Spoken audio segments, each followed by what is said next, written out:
Mm.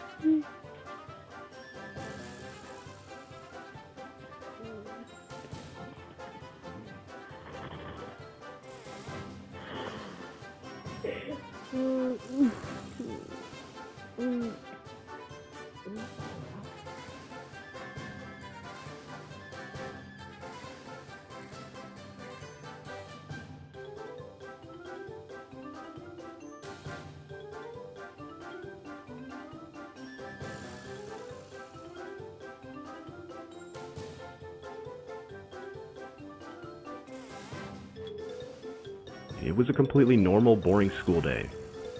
I was in 7th period math, and the clock showed 2:45 p.m., which means the school day was nearly done. As it was a Friday, and spring break was just around the corner, you could feel everyone getting antsy in their seats. A lot of people had tests and whatnot, whereas my class got to have fun. We had a super laid-back teacher who loved to entertain us as much as possible. We lucked out in that sense. Me and my girlfriend Haley were messing around and whatnot, whereas my class got to have fun, which means the school day was nearly done.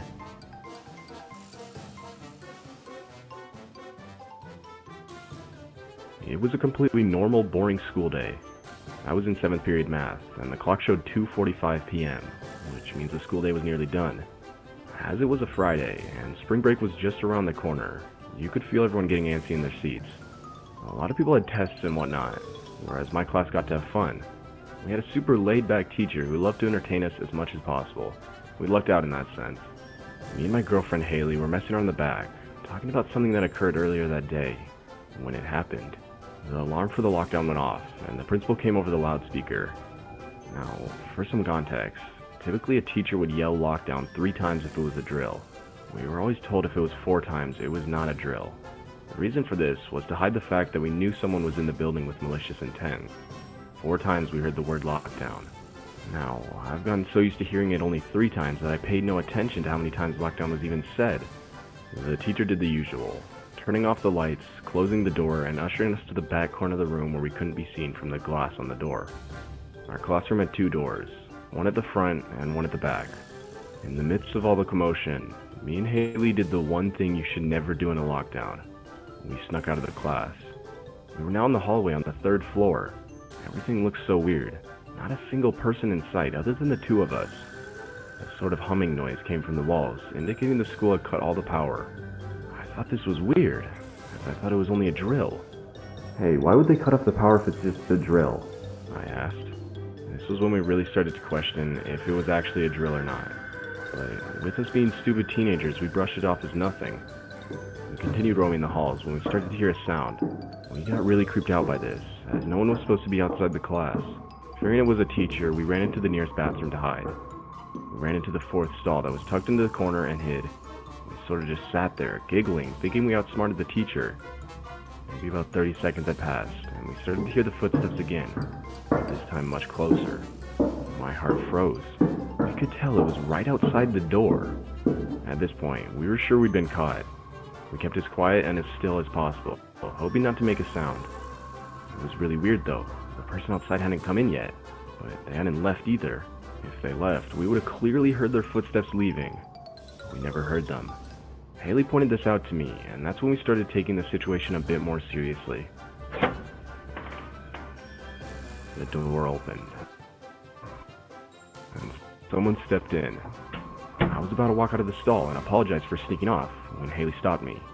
She whispered to me, "Isn't it protocol for teachers to ask if there's anyone in the bathroom?" She was right.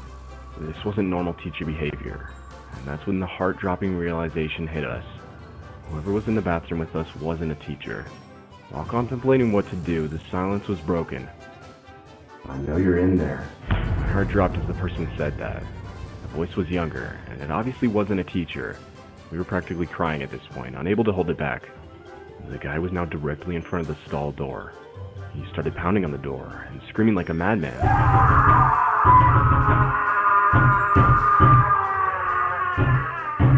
As this was happening, though, I heard the door open again, followed by the familiar voice of my teacher, Mr. Taylor. "Hey, what the hell are you doing?"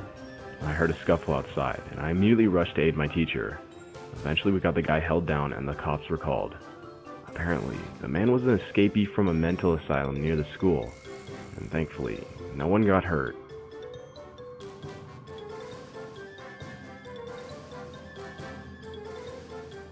I don't know if any of you guys remember a few years ago when a sort of killer clown craze shook America for a few months.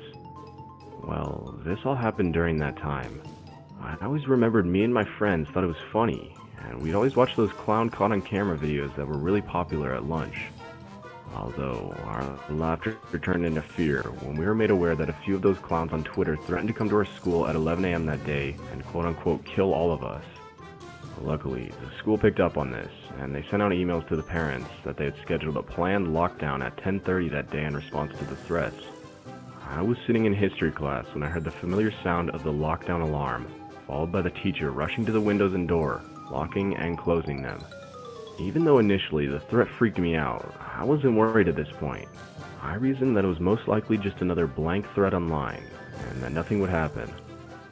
After about 40 minutes of silence, sitting on the cold floor in the corner of the room, the emergency green flashing light turned off, then followed by the air conditioning slowly falling silent, and then the hallway light switched off. The school had cut the power, but why though? At this point, me and my classmates were staring at each other. We all knew that something real was going on, as the school never cut off the power unless something serious was happening. After 10 minutes or so, we could all hear a faint banging noise from down the corridor, shortly followed by heavy and fast footsteps. Someone was running down the hallway. They started banging on the lockers and screaming. At this point, a few girls started quietly crying. Just then, the most terrifying thing ever happened. One of the men, dressed as a clown, ran up to the class door, banging and screaming. Multiple people were crying now, and one of my friends whispered to me in complete seriousness, saying we were all gonna die. I have no shame in admitting that this caused me to start crying too. I then heard the loud sound of glass shattering. The man had shattered the glass part of the door, and I could see his arm reaching through to try to unlock the door from the inside. I was frozen and in complete disbelief as to what I was witnessing. But luckily, my teacher reacted quickly, grabbing a piece of shattered glass from the ground and stabbing the man's arm before he could unlock the door. He instantly grabbed his arm back, and you could hear his screams of pain. He then quickly stepped away from the door, and his screams slowly faded down the corridor.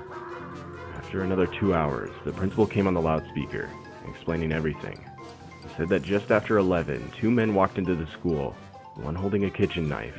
They ran around the school, threatening to kill students and trying to break into classrooms. But once the police raided the school, only one of them was caught, and it wasn't the one who tried to break into our classroom. After the whole event, the school got over 20 buses to take the younger kids home, and the kids 9th grade and over, like me, were told to walk home in groups and call the cops if we saw anything suspicious. I had a hard week at school after that experience. I was always thinking that the men would return, this time with a gun or something, but nothing happened. This, nonetheless, will be scarred into my mind forever. Ever since the lockdown, the school has hired a few more on-campus police officers, and they've installed some auto-locking features on doors and windows. This has made me feel a little bit better in school, but this isn't just an experience you can simply forget about.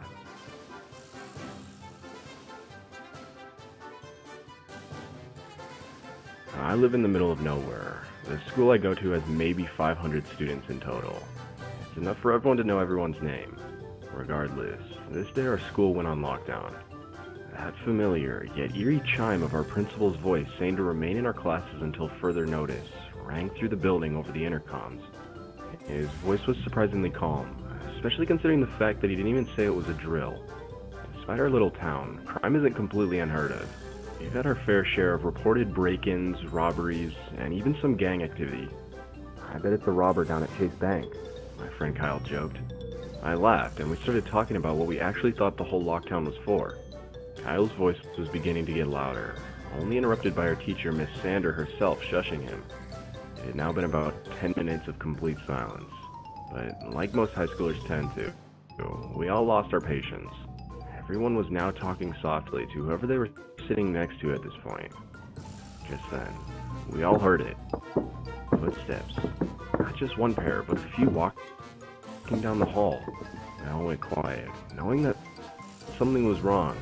If this was a drill, it would have been just one pair of footsteps, that being the teacher checking on the classrooms. Even Kyle, who had previously been talking, grew silent. Miss Sander moved slowly to the doorway, peering out from behind a corner. The heaviness in the air was suffocating.